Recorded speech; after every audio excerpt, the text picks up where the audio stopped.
Close your eyes for a second. Not literally keep reading, but picture this. It's the middle of the night. There are no walls around you. No ceiling above you. No door to lock, no phone to grab, no number to call. You're lying on the bare ground in open grassland, and the only thing between you and the darkness is the sound of the wind moving through grass you can't see. And somewhere out there, maybe 60 meters, maybe 20-something is watching you. Not out of curiosity. Not by accident. It is deciding whether you are worth the effort. That was every night. For hundreds of thousands of years. That was just Tuesday for your ancestors. And the thing watching them wasn't some exaggerated movie monster, it was a real, breathing, highly evolved predator that had spent millions of years getting very good at one specific job. Ending things like you. So here's what I need you to actually sit with before we go any further. How are you alive right now?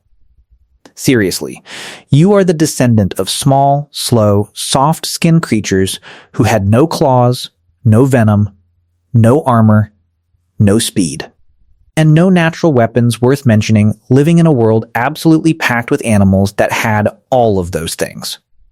Animals that were bigger, faster, stronger, and meaner in every measurable biological category. And yet, 8 billion of us.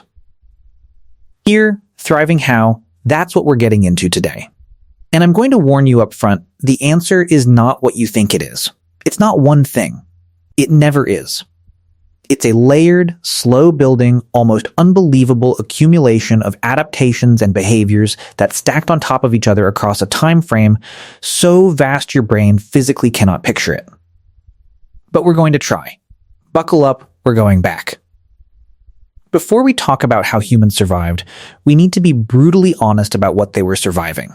Because there's this image people carry around, this mental picture of ancient humans as tough, weathered, instinctively dangerous figures. Muscular, fearless, basically just rough men with spears who could handle themselves.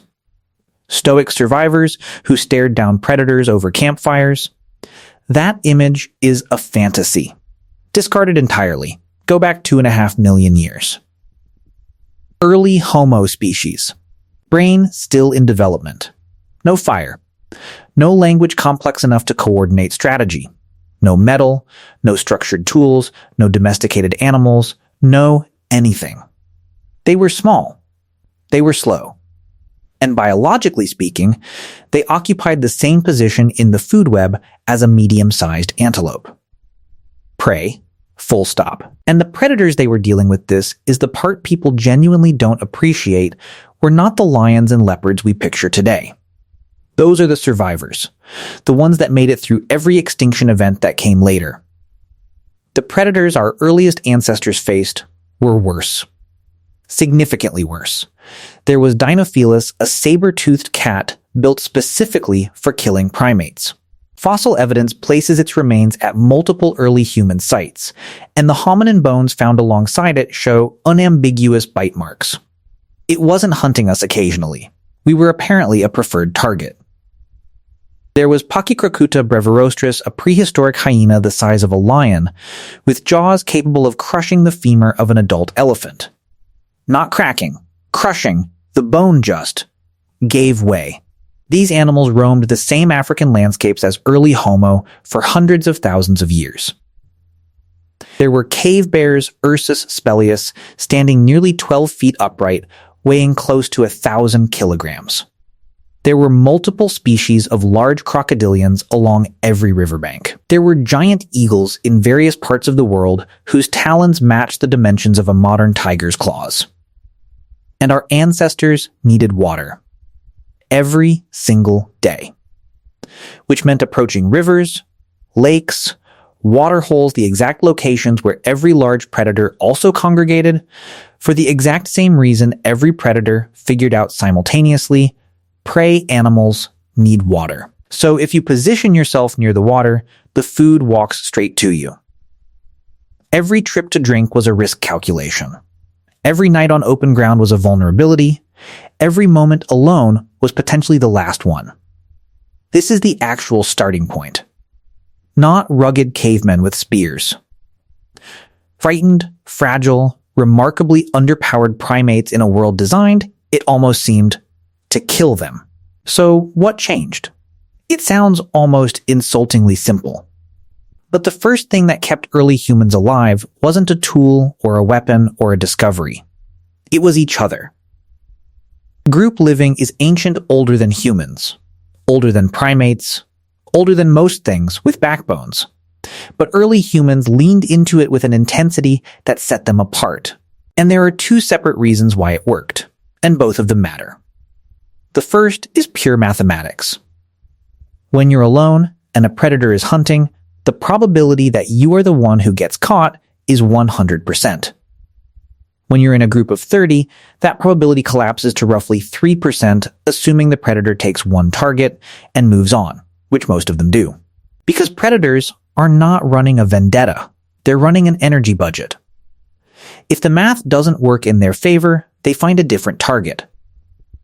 This is called the dilution effect. It's real. It's documented across hundreds of prey species, and it was working for early humans the same way it works for wildebeest and sardines and starlings.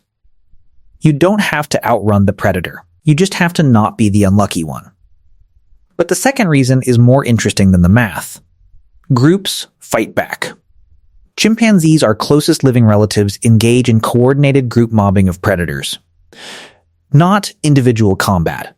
That's suicide, and they know it.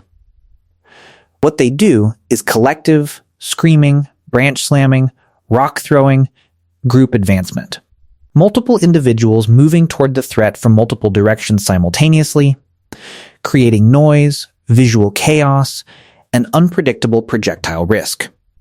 And here's something about apex predators that almost never gets mentioned. They are structurally risk-averse. A lion with a broken leg doesn't hunt. A leopard with an infected shoulder wound starves. These animals live on razor-thin margins. One serious injury can be a death sentence. So when a large carnivore runs a cost-benefit analysis on attacking a group of screaming primates throwing rocks from 3 directions, the answer is almost always, not today.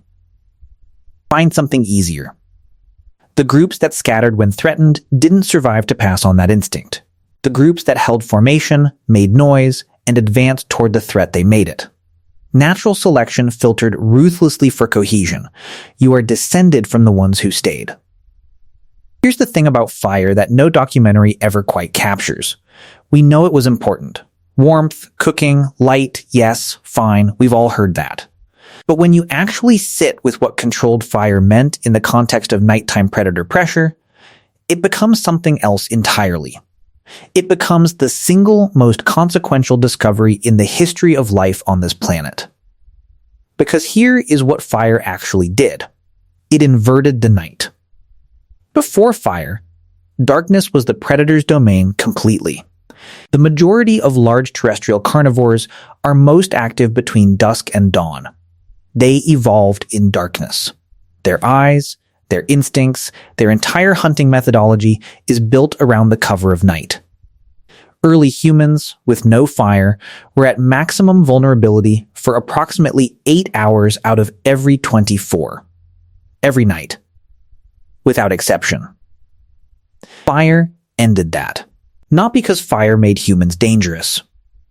Because fire made them visible, and predators visible to them.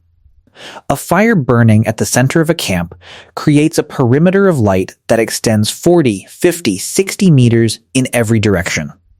Anything approaching within that radius is exposed.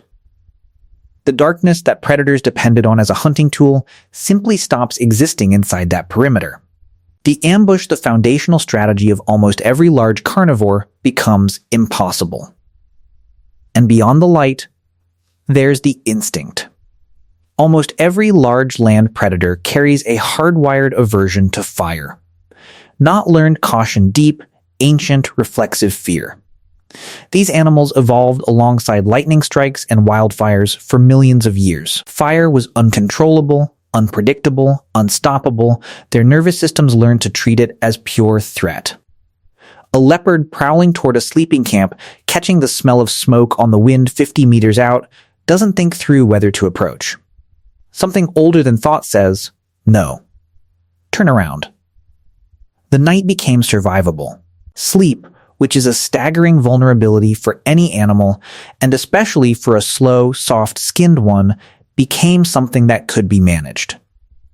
Groups slept in shifts. Someone always tended the fire. Someone always watched the dark. Before fire, humans were something the world happened to.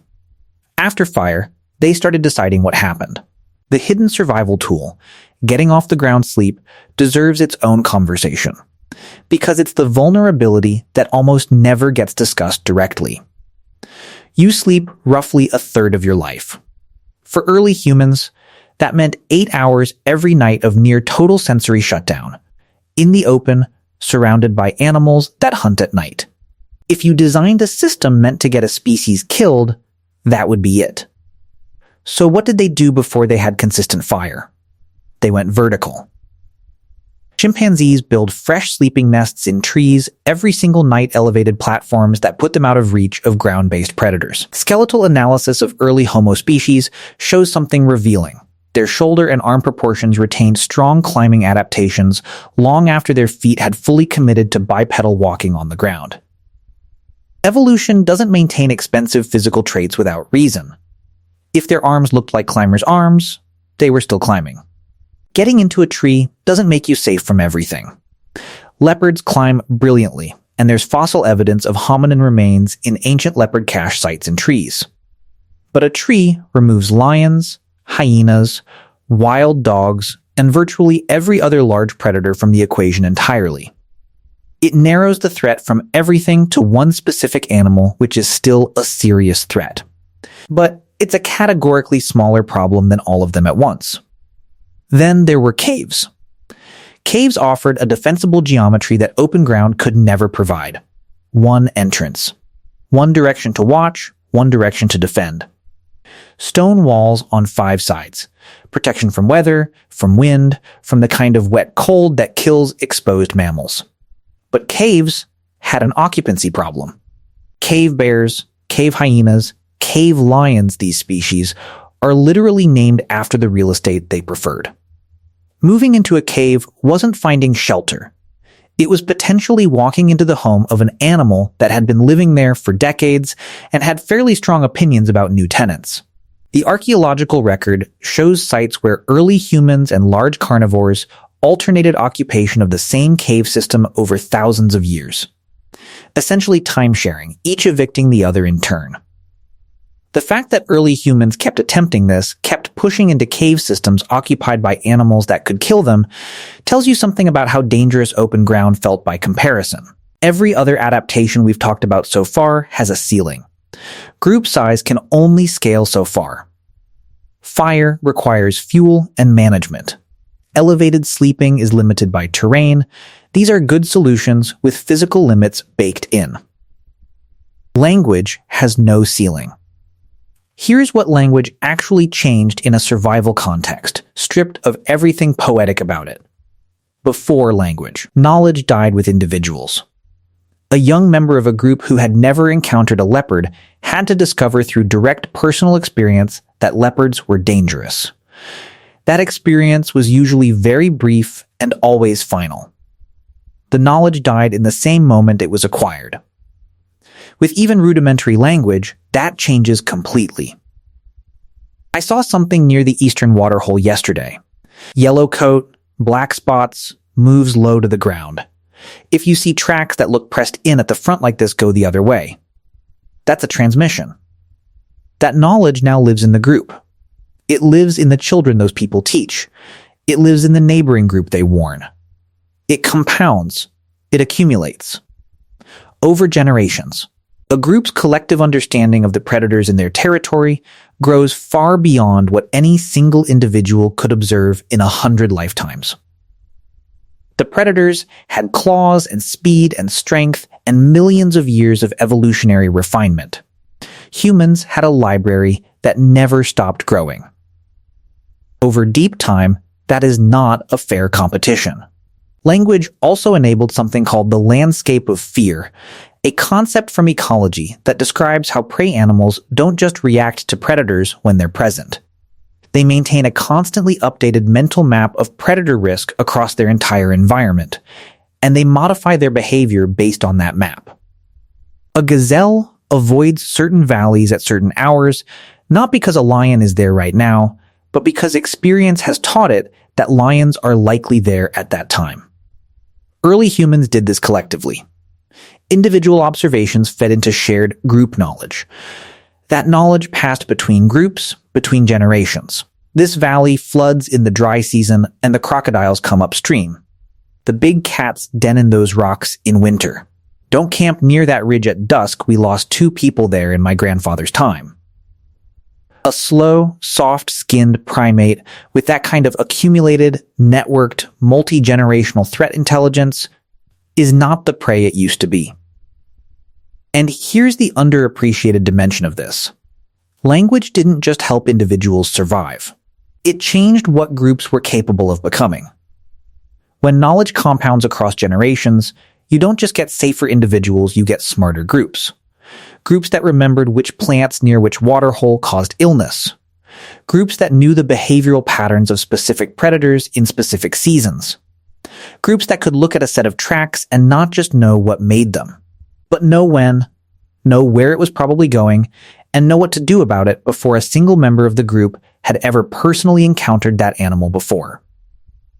The predators were hunting with the same instincts their ancestors had used for millions of years. Humans were hunting with everything every human who ever lived had ever learned. That is a gap that only widens. It never closes. The spear and the moment everything flipped for most of human prehistory, the dynamic between humans and large predators was primarily defensive. Avoid, evade, deter, run if necessary. Then came the moment the equation flipped direction. The oldest known engineered throwing spears, not sharpened sticks, engineered projectiles date to approximately 400,000 years ago, found at Schningen in Germany. What's remarkable about them isn't just that they exist, it's what they reveal about the minds that made them. They're balanced toward the tip for aerodynamic stability. Shaped for specific grip.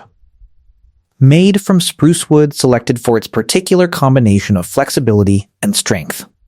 Someone understood the physics of a thrown object without a single written equation, without a single word for center of mass. But the more important thing about the spear isn't the engineering. It's the distance. To harm a large predator before spears, you had to be inside its reach. Which meant it was inside yours. That exchange against something faster and armored with actual weapons usually ended one way. A throwing spear changes the geometry completely. You can wound potentially fatally wound from 30-40 meters away. You can drive a predator off before it gets close enough to be dangerous.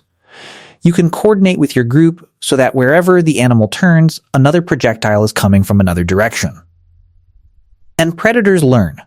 They're not automatons, they're intelligent animals with associative memory. A lion that takes a spear in the flank doesn't need a second lesson. It begins to associate this specific type of prey upright, coordinated, throwing things with danger rather than opportunity. Over generations, predator populations that repeatedly encountered armed human groups developed behavioral avoidance of those groups. The fear, slowly and then rapidly, changed direction. Here's something almost nobody mentions when they talk about human survival. You are one of the strangest endurance machines that has ever existed on this planet. Look at the raw numbers, and humans are a joke. A lion hits 60 kilometers per hour. A spotted hyena sustains 40 over distance. Even the fastest human sprinter alive today, peak condition, perfect track. Everything optimal manages about 45 kilometers per hour for about 10 seconds. Then it's over. But ask that lion to run at a moderate jogging pace in 30-degree heat for 4 hours. It will die before you will. Not metaphorically. Literally, hyperthermia, heat stroke. Its cooling system panting requires it to slow down or stop. It cannot run and regulate its body temperature simultaneously in sustained heat. You can. Humans sweat from nearly our entire body surface area. We lose heat while moving.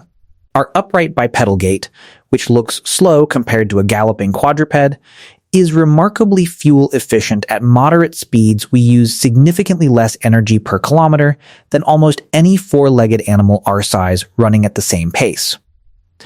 We can keep going after everything faster has burned out and overheated.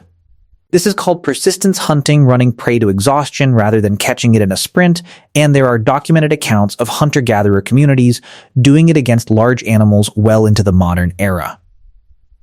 The Sand People of the Kalahari, the Tarahumara of northern Mexico. In the right conditions, open terrain.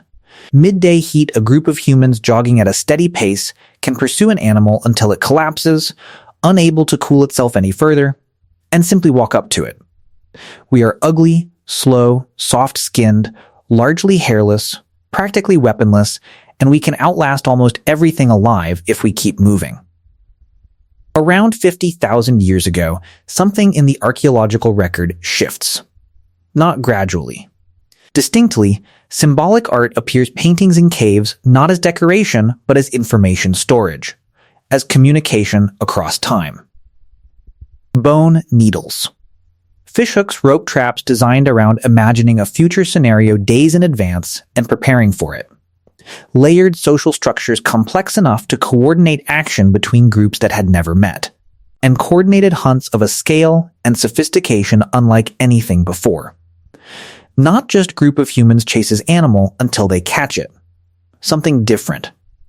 Entire herds of large animals driven deliberately off cliff edges using coordinated fire and noise. Systematic clearing of territories. Migration patterns tracked and intercepted.